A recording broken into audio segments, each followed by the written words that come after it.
put your hand down. How many of you want to marry the right man? The right partner? Please, now your hand is hiding. Bring it up. Let everybody know. There's nothing wrong. Okay. The question is that those who lifted their those sitting, but they ask them, who is the right partner? Have you noticed that there are some things that is part of your request, but it's not a reality? Who is a right partner? Who? And who are the wrong ones? It means that, guys, come. The rest of you come. Are you married? No, go. Let the bachelors come. All the bachelors come. Come. Good. So, Sister Rebecca Brobe want to marry one of these guys. And he pray Koyoba, Kashokoroko, Kayokoyobo, Koyoba. And in the Koyoba, this one proposed. Monday, this one proposed. Tuesday, this one proposed. Wednesday. On the prophetic invasion, Porter's edition. Monday, what's your name? Gideon. Joseph. Paul. Hey. And Paul lamented. Serious one, so. Who is right? Which one of them is right? Let me show you what your mind will do. There are certain things you will make a mistake. Number one, if you are trapped or what you have sown in your mind, it's like a prayerful man is a right man. Then this one, out of all the things he hides, the prayer will project. So when you say Hayobo, your heart will go for this.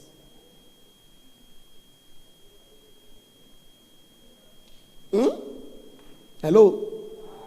This man may not be the kind of ones that pray. Because sometimes, if you don't tell, some of you will conclude that those who stand and pray, but they are the prayerful.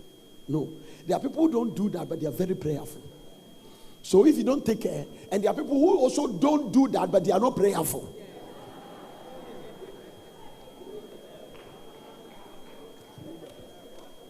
I'm teaching. Amen. So there are some who are doing hamba, and they are prayerful. And there are some who are doing hamba, and it's free. And there are some who are not doing anything. They are standing there.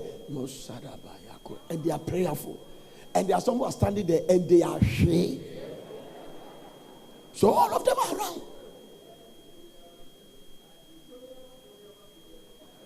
I don't think all these guys are wrong. Every one of them will be a good husband. Depends on what they know.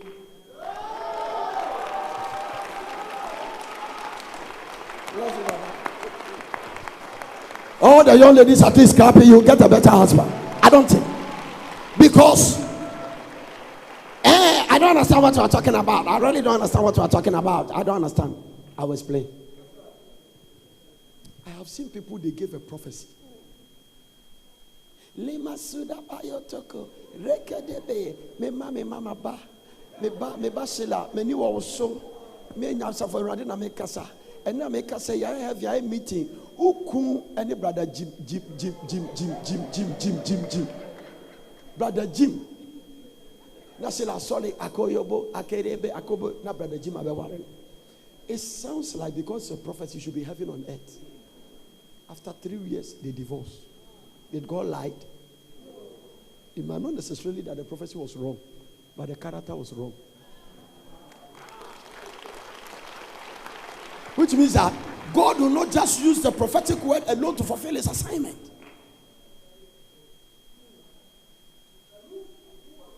So I don't think this is a reason why you might probably not married yet. Because do you know there are unbelievers who have a better marital life than Christians? And the difference is that they don't have the Holy Ghost, but they have character. A certain habit they develop has stabilized their Christian. They don't have the Holy Ghost like you have it. You have the Holy Ghost should be an advantageous. Like a habit. Like the way you shout on your wife, they won't do it. The way you commit adultery, they won't do it. Yes, sir.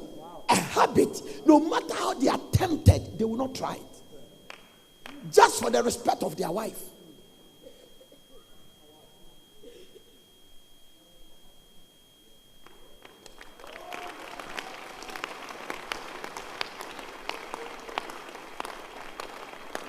No, listen. I don't want us to hide behind tongues and neglect godly habits. Because let me tell you that as I do church and as I do ministry, there are people speaking in tongues with their bad habits, bad character, bad social etiquette.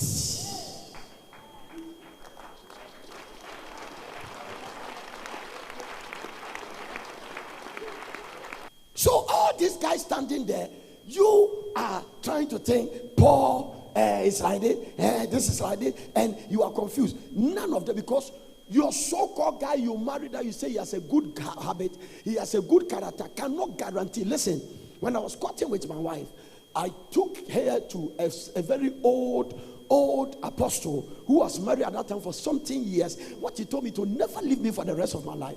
I remember when I asked her, I said, do you think he loves me? Because he spent time with her, asked her questions. And he said, oh, he's a good girl. He's a very calm girl, Nana. And I said, do you think he loves you? He said, Nana, as for love, he loves you. But whether he will love you tomorrow, I cannot tell. It will never leave me. That was what baptized me into praying for my wife. Lord, put my love in her heart. Which means that this guy you marry is a godly man now. But better he will be godly next year. I cannot tell.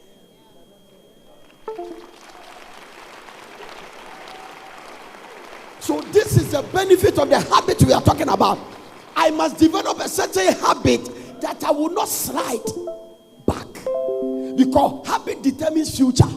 As long as I'm praying, as long as I'm fasting, as long as I'm going before God in humility, and so long as I'm asking God to check my character and take away the thing that will not help, as long as I'm pursuing holiness, my family and my wife is safe.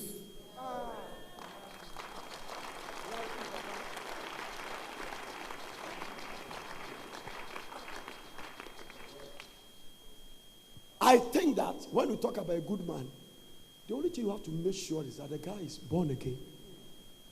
He believes what you believe. Because you can't go to somebody who say, and then you say, in the name of Jesus Christ. How would the two meet? Bansere and a cross.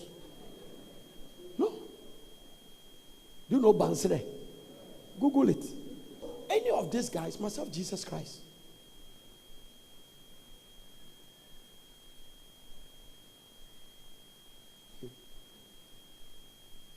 Pastor Agu said, a lady came to me and said, your boys.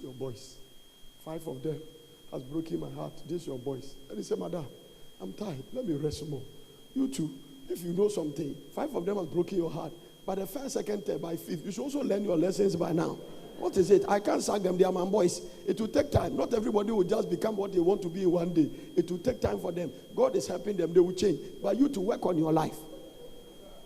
Because by the time 5 boys has broken your heart, at least by the 10th, you should be able to learn some lessons by now. What about that? So, godliness, salvation, and then little godliness in them, just to see they love God, they are that. Any other thing, prayerfulness, evangelism, singing in a choir,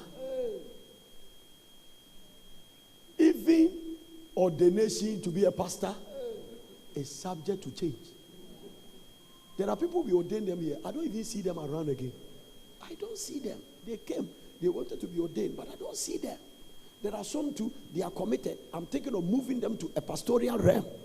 If you go and marry a man as a pastor and you fall in love because he was preaching, he will need habits to continue that lifestyle.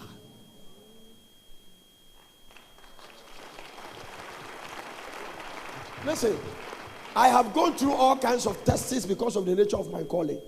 But in the midst of all the trial, I realized that I have gone through because I have not changed some habits. The habit of fasting, the habit of praying. Whether I am in good mood or bad mood, I'll fast and pray. Whether I like what is going on or not, that habit does not change. Whether I am happy or not, that habit does not. It's unnegotiable. I don't negotiate it. Nothing can cancel it. If I'm doing well, I'll fast and pray. If I'm not doing well, I'll fast and pray. And so you determine your habit will determine your destination.